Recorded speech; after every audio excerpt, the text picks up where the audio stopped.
All right, ready to roll? Coach, you have Lucas Niang back to practice this week. His 21-day window is open. How's he looked to you so far as he attempts to come back from that knee injury?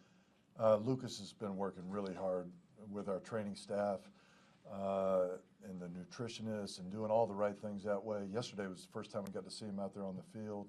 It was a great start for him. I'm excited to see how he progresses. There'll be a lot to evaluate here in the coming days and weeks. At the tackle position, Orlando Brown, Andrew Wiley, just how would you assess how they've been performing so far this season? Yeah, I love both these players, and that both of them have their different strengths. Andrew's a tenacious guy. He uses nice technique. Orlando's got that great length, terrific leadership in our room. He's a football smart guy. And just like everybody in that room, those guys have things they're working on every day, and I like the way they approach their work. They come with something to work on every day. Coach, when you have a game again against San Francisco, I mean, you've given up a number of pressures the week before, and then it's like, oh, here comes Bosa, he's coming back, and then you guys really neutralize that a lot. How much does that build the confidence of you mentioned Andrew, when they've had kind of a tough day to bounce back and have that kind of success? Yeah, well, we've had some great challenges, and the challenges, continue, and they will continue. When you talk about the types of D-line and the rushers that we face, protection falls largely to the O-line's responsibility. It is an 11-man operation, and last week, a lot of things were going right in terms of guys getting open, backs and tight ends doing a beautiful job with their chips. Pat finding guys, ball out fast, so it all works together. And then, good technique and tenacity with the line. So definitely something to build upon, something that we don't take for granted. We work on it hard every day. Coach, and I know obviously players got to play, but I mean, a little credit to the coaching staff. You got guys going the wrong direction, got them set up. I mean, blocking's angles, it's not just brute force. So you got a lot of their guys taking steps in the wrong direction. That made it a lot easier. You said a lot of things went right.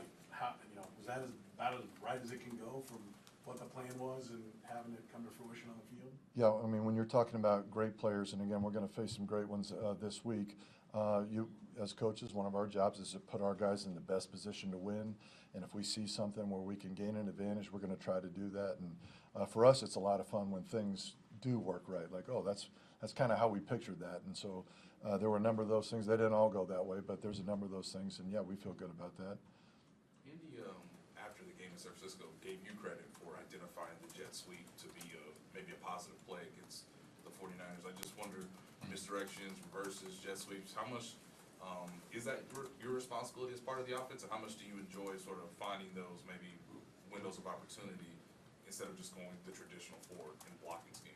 Yeah, well, of course, we work together as an offensive staff to look for these opportunities, really starting with what do our guys do well, what are their strengths, and then does that fit with what we're seeing defensively? And yes, in terms of the run game, I will take the lead there. We'll work as a staff to put that run game together, but a special, we would consider that, even though sometimes it's like a 6-inch completion, that'll fall into the run game purview. And so, when we look at a guy like McCollum, we've got other people that've got ability to take that ball, get it in space, and do something with it. We're looking for opportunities to do that, sure. You have 7 games of tape now of seeing Isaiah Pacheco with the blocking scheme. Just how much are you learning about the rookie in that aspect, and how might his progress, the offensive line's progress, improve now that you had a chance to look over those 7 games? Yeah, I like what I'm seeing there. I mean, I'm seeing what you all are seeing. I mean, he's a strong, violent runner with good speed, good vision. So, all the things you look for in a runner. It does take time for all of us, O-line, back to kind of like get a hang of these different angles. We do a lot of different things when you talk about our run game, whether it's gone inside zone, now it's mid zone, now we get in the dot and we do this. So we're asking these guys to learn a lot of specific sort of angles, and then you multiply that times what exponentially against the defenses you're seeing. It takes some time to work together here. But I love what Pacheco's doing. He's growing fast. That whole room, really, and I think that they all work together very well. Let's close it out with Nick Todd and Saran. Andy, with Orlando Brown from the time you traded for him to where he's at now, where have been the growth and progression that you've seen from him? Probably number one would be in learning those things that I was just referring to. I mean, first he has to learn our language. That last year he did that because it's just a little bit different. All stuff he's done. So he learned our language, and then now, just learning these various angles in the run game, the 100 little details in pass protection that pop up. And then, that's one of the beautiful things about football. It's not like riding a bike, like once you got it forever. You got to, continue with it. And so, Orlando did miss a big part of the offseason. And so, while guys were training here, he was doing his work. But there's something to be said for, getting in there, seeing the looks you need to see. So now we're pretty well into the season here, and so I'm seeing him kind of get to where he's caught up with everybody else. We're about halfway through this year, and you got a couple of sophomores, right, second-year guys there in the middle. What's that challenge like for them to get through a full second year after the league's kind of got a little idea of what they're about, and how those guys perform? I think in reality, their challenges are the same as any NFL player if you boil it down. However, there is something to the idea of a sophomore slump, potential, because people now know what you're about. So I don't discount that. I think at the end of the day, you just take one day at a time. You take care of your body.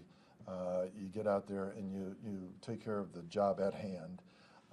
And if you'll do that, there should be no such thing as a sophomore slump.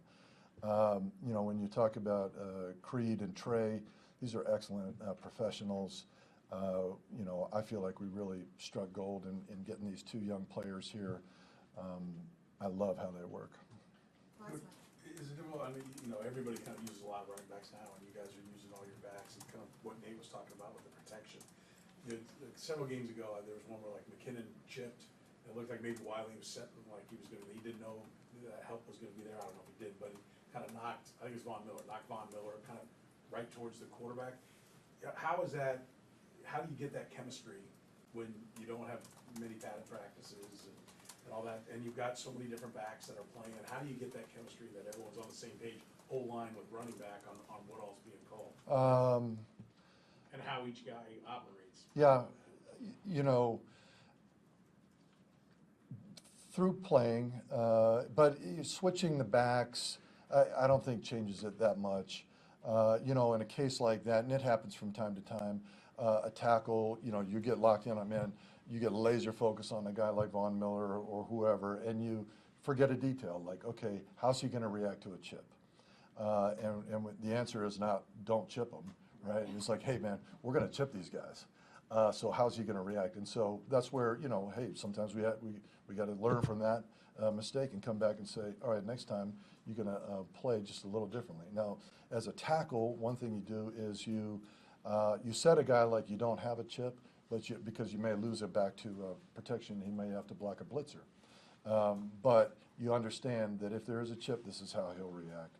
So that's a long way to answer your question. Like game time experience, that's the best practice. All right, and then I know wherever Patrick goes, your unit's job is to block for him.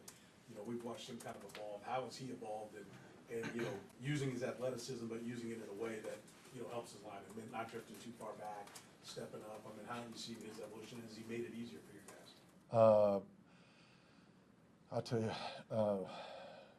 whatever Pat's doing, however he's doing it, he makes our job easier, for sure.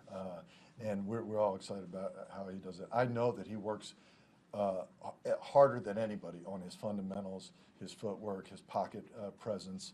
I hear that and can see that he has improved in this area and continues to work on that. It's a daily process.